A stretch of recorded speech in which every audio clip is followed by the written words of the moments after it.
104.7 The Cave, Mike the Intern, Jay Stevens in the studio. It's Thursday, 9 a.m. time for Dark Side of the Stream, episode 143. This week was my pick, the documentary about the American Gladiators, Muscles and Mayhem on Netflix. Now, before we get into this, I was going to say before we get into this, this is a really unique one because I was going to pick it, but I was going to pick the different version of it. So we actually both watched a documentary.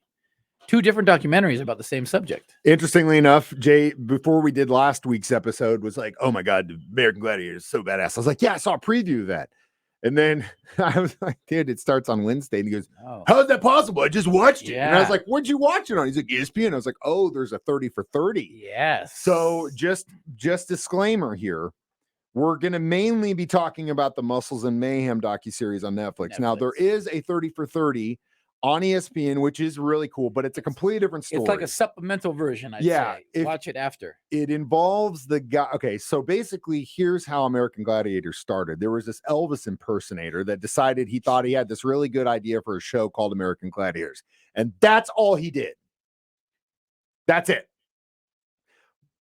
He claims everybody signed their lives away. Yeah, essentially, because he came up with the name. Like, dude, like not the PAs that came up with the games, not the director who directed the thing, not the Gladiators. It was all him. It was all him, the Elvis impersonator. Now, it's an interesting thing, but again, he didn't really have anything to do with this thing outside of the fact that he came up with the name American Gladiators and owned it, and then everyone else made it. And exploited everybody.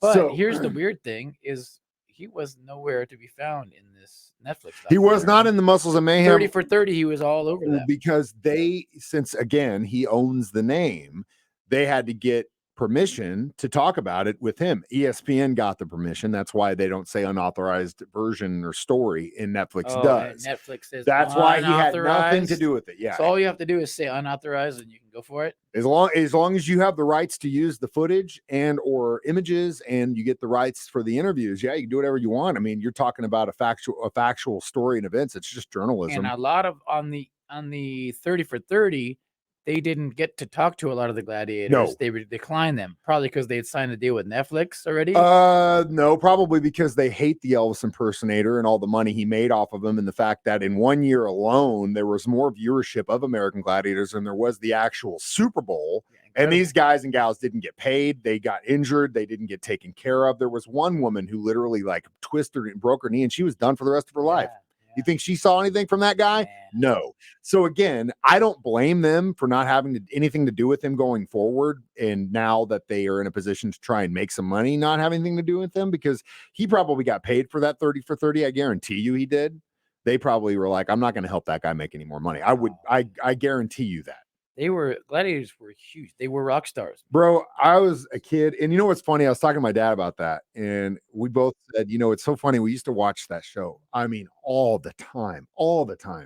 And he goes, it's funny. When we used to watch it, I used to think to myself, we must be the only idiots watching this thing. But come to find out, everybody was. Well, you see these monster men and women, and just taking on the average Joe. And sometimes the average Joe would win. We're going to get into this deep and I guess not really dark, but deep story. American Gladiators continues next. Dark Side of the Stream on 104.7 The Cave.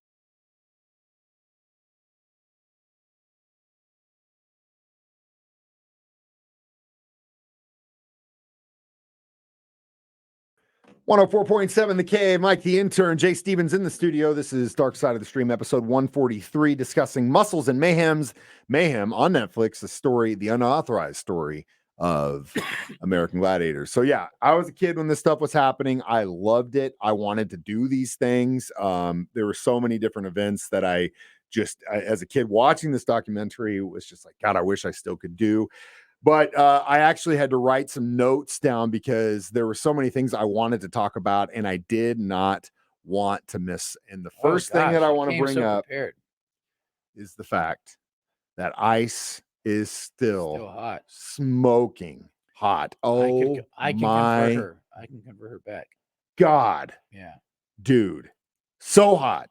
I mean, I can't even and I have words for it. She's just smoking. Yeah. And on top of the fact, there was a great story in there about where they ended up going on this like 60 Yeah. city Can you tour or imagine something. the groupies those guys had? Oh man? yeah. And so like one night, Nitro, because you could tell that like the core ones like Nitro, Laser, Ice, they were all like family, and they still are. They Nitro still was see a each other. stud. Nitro's man. Well, we're gonna do a whole segment about Nitro, but I want to talk about the ladies first. So Ice and Nitro and Laser, they all see this chick somewhere, and they're all like after her. Nitro's trying to play at her, Laser's trying to play at her, and they're like striking out big time. Next morning, they all wake up to get back on the bus. They're waiting for Ice, and who comes down the stairs with that lady in her arm? Ice, man. Yep. God, so hot. All right, the other thing I wanted to talk about in regards to ladies, Blaze, who I've had the hots for since I was a kid. Oh, really? They did a whole segment about her butt.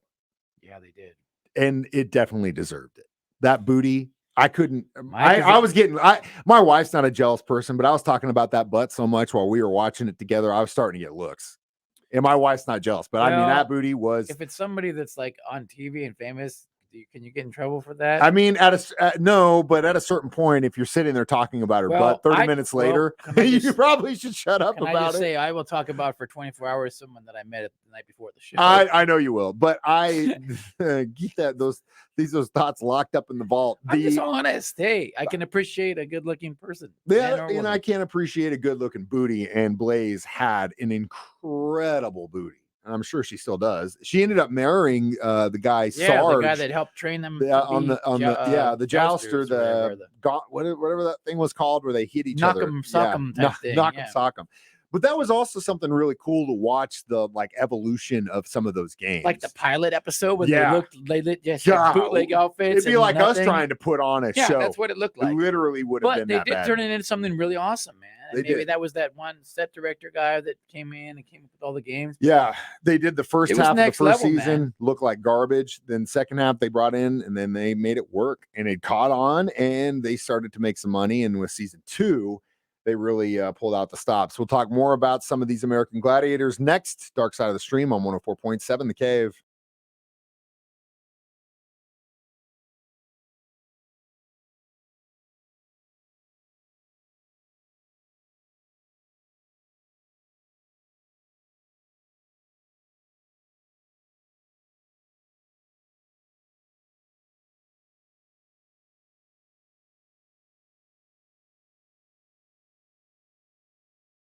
Mike the Intern, Jay Stevens back in the studio. Dark Side of the Stream, episode 143, discussing Muscles and Mayhem, American Gladiator. So, who was your favorite gladiator? Well, I thought Malibu. I thought that he was on Malibu. It longer. I thought he was on it longer than that. 2 chicks in a brewski on the beach, luxurious hair, the surfer neck.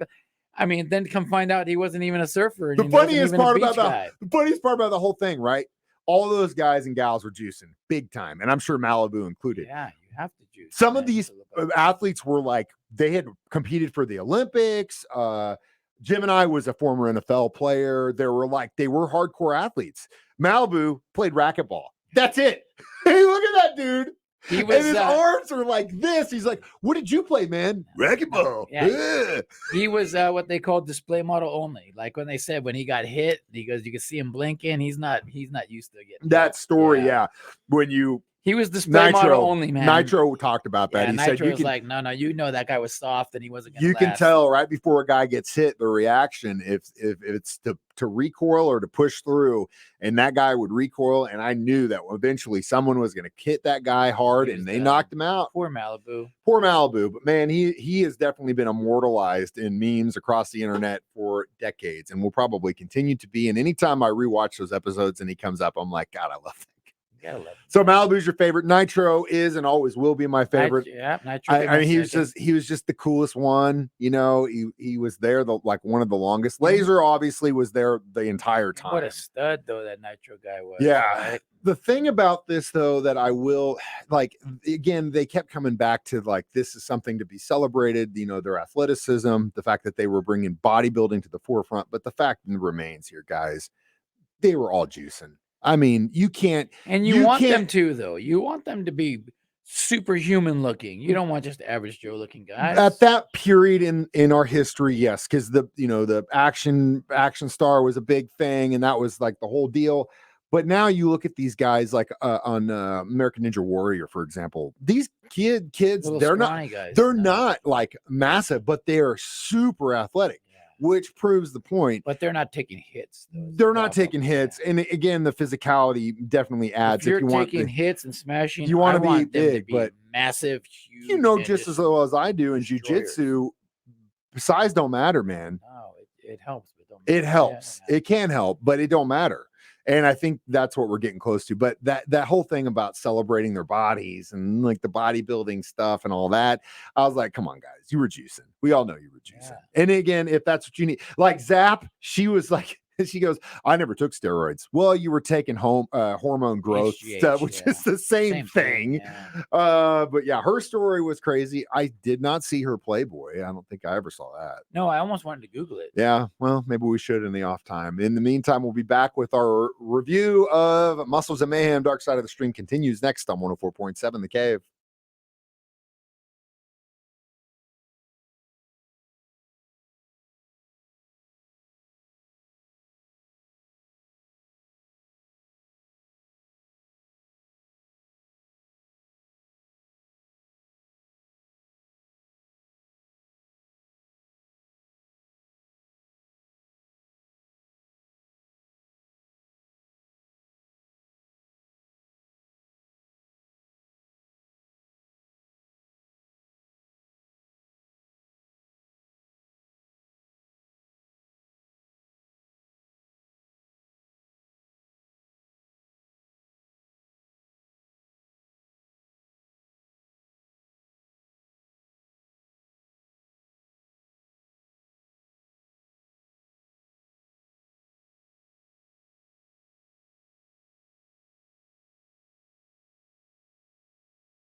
.7 The Cave. Mike the Intern, Jay Stevens back in the studio. Apologies for our extended break. This is Dark Side of the Stream, episode 143. We discussed Muscles and Mayhem. So, how many syringes full of steroids would you give this documentary? I liked it. 4.5. I liked it. Yeah. Oh, yeah. Big time. Probably back to like remembering that era. So good. Like this, it'll never. World will never be like that again. It was bigger than life. Yeah. It was very much like the boy band model too. Where you got characters and you're only going to pay them a little bit of money. You're going to make all the money. Oh, you don't like it? Okay, well, we'll just get somebody else and replaceable. You know, and it wasn't the core. Like when they had the core, and they talk about that core. That was the best part of American Gladiators. And again, in '91, they had more viewership than the Super Bowl did. Incredible. That's crazy. Incredible, yeah. Think about that. Now, what the Super Bowl is compared. I mean, again, '91. Who won the Super Bowl in '91? I think that may have the Cowboy era. It could have been Cowboys, 49ers, or Cowboy 49er era. I'm gonna say. This was the Bills and Giants, and this was another one of the ones the Bills lost. Era. Yeah, again, I don't think it was all East Coast, so no one really cared. Outside of the New York area, no wonder they didn't win. But still, again, it was a great documentary. If you want to relive an incredible show that we'll never see watch again, them both. and Both. if you want to actually watch American Gladiators, there is an American Gladiators channel on Pluto TV for free that plays it 24/7. No way. Yeah. How do we not have that on? And that's what Jay and I are going to do as soon as we're done here. But Jay, what's your pick for next week? Oh gosh, geez, I put on the spot here. Gosh, Mike, how did we not talk about this on the break? I don't know. We were talking about something completely different. So hyped up. So I've got it because it just came out. Wham documentary on Netflix. Oh, cool. I was wondering if we would. It's on Max, I haven't right? seen it yet. It just came out. It's on. I think it's on Netflix or Max, one of those. But it's literally just came out. Yeah. So, okay, cool. Right. Wham documentary. It is on Netflix. Wake me up. And I'm excited. Yeah, you know, I'm excited. This Christmas is probably one of my favorite Christmas songs of all time. Okay, and yeah, George Michael, talented guy. Man. Very you ever met him in crazy the park? Story. Sure, no. I know what park that was. Yeah, I'm sure you did. I'm sure you do. I'm sure you know what stall it was. Either way, you can stream us online every Thursday 9 a.m. on Facebook or YouTube, or listen to it on my show 9 a.m. or Jay show 6 p.m. or download this as a free podcast on our 104.7 The Cave app. I am Mike the Intern. This is Jay Stevens saying we watch movies, so you don't have to. Documentaries, so you don't have to. Dark Side of the Stream on 104.7 The Cave.